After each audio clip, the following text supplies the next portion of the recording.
Good morning, everyone. I am on page 10 in the note packet, and before we move on to the problems on page 11, I want to talk about how this diagram shows how a growth function, y equals b to the x, where b is greater than 1, relates to its corresponding inverse log function. What is not shown on here that I would like you to draw in, because this will help you with some of the homework, is that a decay function, which we have shown in blue here, this is where I have a red bull and then I exponentially decrease heading downward. That is what the decay function would look like. And the corresponding log function levels off on the upper part of the asymptote. So here's a log function with a corresponding growth base. Here's a log function with a fractional base. So for natural logs, and logs of growth function bases, so where our base of the log is greater than 1, they will level off like this. But if it's a decay function or a log with a fractional base, then it will level off as such. So it's always kind of important when you're thinking about, well, how am I going to graph the log from the reference point, to think about what the corresponding exponential function would look like. So moving on to page 11, we're going to go ahead and start with this function, which is an exponential function, base e, or exponential growth. So starting with our transformations, the +2 is going to move us up 2, and the negative out in front of my function, so it's not up with the x, so it's not horizontal. This is going to be a vertical reflection. So let's think about where our horizontal asymptote would be. If I slide that horizontal asymptote up 2 and then vertically reflect it, and the vertical reflection does nothing, that's where our horizontal asymptote would be. Now, reference point wise, because E is that nasty base, we only need to include one reference point. So what can I plug in for X to make my exponent 0? Just 0. So I plug in 0, and then I use PEMDAS to evaluate and find my corresponding Y value. So E to the 0 is 1. The opposite of 1 is -1, and then add 2 gives me 1. So 0, 1, there's my reference point. Now, if you're wondering, how am I supposed to know the shape of the graph just based on this one point? How do I know if I'm leveling off towards the asymptote up here or over there? This is where we have to think about what the parent function looks like. So my parent function for E is exponential growth, and looks like this. Now, if I slide it up 2 and vertically reflect it, then it's going to look like this. So if I reflect it top over bottom, it's going to be leveling off here and then curving down. So leveling off up this way and then getting exponentially larger. So just try to visualize. Sorry, moving it up 2 would have gone up this way, so let's do that again. So up 2. But the important thing is the vertical reflection shows me that it is still leveling off on the left side towards the asymptote. So use what you know about the parent function to help you. Now, our domain is going to be all real numbers, -infinity to +infinity, and our range is going to be -infinity to the asymptote value of 2.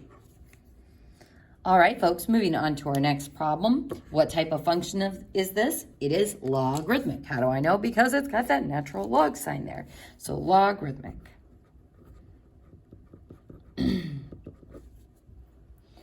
All right, folks. So remember, for logs, that reference point is 1, 0. And remember, 1, 0 looks like the start of the word log. So what we are going to do is transform this reference point using our transformation rules, or that coordinate transformation formula. So let's go ahead and start by describing our transformations. So +5 on the inside with X will move us left 5. The negative on the outside will be a vertical reflection. So let's think about where our vertical asymptote would be. So remember log, we think of the vertical tree. So if I slide that vertical asymptote at 0 left 5 and then vertically reflect it, it's going to be x equals 1, 2, 3, 4, -5. So there's our vertical asymptote.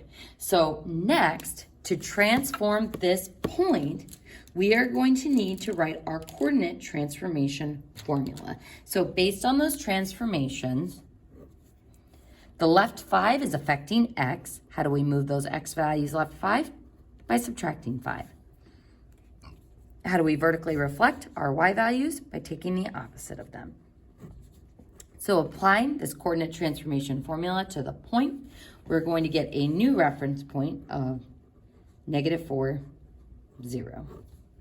So 1 minus 5, -4. Opposite of 0 is just 0. So -4, 0. There's our reference point. Now, just like in the last problem, it's like, well, is it going to level off towards the asymptote down here, or is it going to level off towards the asymptote up there? We have to think about what the exponential function looks like along with the transformation. So let's go ahead and start with the e exponential function, which is this blue line over here. If I find the inverse of that, my natural log function looks like this, leveling off this way. But if I apply these transformations, if I move this left 5, so 1, 2, 3, 4, 5, and then I vertically reflect it top over bottom, I'm going to end up with something like this. So it's going to be curving up towards the asymptote from that point, and then going exponentially outward like this. So if I turn it this way, it looks like exponential growth. So use your visualization of the transformation rules to figure out what your function will look like. So our domain is going to be -5, to infinity. So starting at the asymptote, parentheses because it's not included, going to the right, and then the range, -infinity to +infinity. Range is all real numbers. On our next problem, we've got log base 3 of x. Now for this one, we're going to use a different strategy. Yes, we could just use the parent reference point of 1, 0 if we wanted to, but because this isn't base E and is a friendlier base like the problems that we did a few pages ago when we were doing regular exponentials and not base E, we're going to put this in exponential form and then do the same thing that we did with our exponential functions. So I see the word log, I think of the elephant with his big animal ears. So writing this in exponential form, we get base 3 raised to the y equals my answer of x.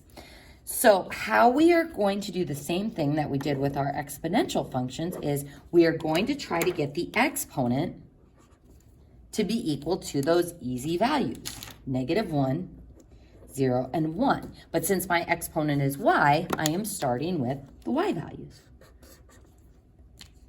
So 3 to the -1 is 1/3. 3 to the 0 is 1.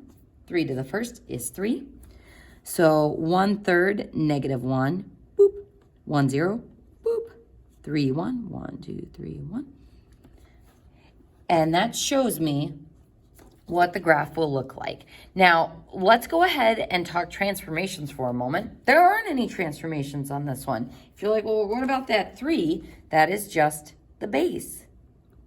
So that tells me that this is going to look like the inverse of a growth function. So it also means my vertical asymptote is still going through 0, 0,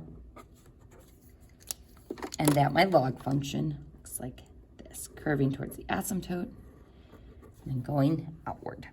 My domain is 0 to infinity, and my range, -infinity to infinity. All right, so on this one, we've got log base 10 of x. Now, how do I know that it's log base 10? Because this is the common log. Ooh, and actually, folks, instead of doing the common log on this one, I actually want you to change this problem. Let's make this log 1/3. log base 1/3 of x. So we won't do the common log on this one. We're going to change the base and make it 1/3. So putting this in exponential form, big animal ears, our base is 1/3. Our exponent of that base is y, and our answer is x. Now, notice for this one, the exponential inverse would be a decay function, so our graph is going to look a little bit different. Now, we're still going to choose those exponent values of -1, 0, and 1, but we're putting them in for the y. So 1/3 to the -1 is 3. 1/3 of the 0 is 1, and 1/3 of the 1 is 1/3. So 3, 1, 2, 3, -1, 1, 0, boop, and 1/3 1. And again, no transformation, so our vertical asymptote is going to be in the same spot. So we can see we are leveling off towards the asymptote, and our graph will look like this. Our domain is 0 to infinity, and our range is all real numbers. Wonderful.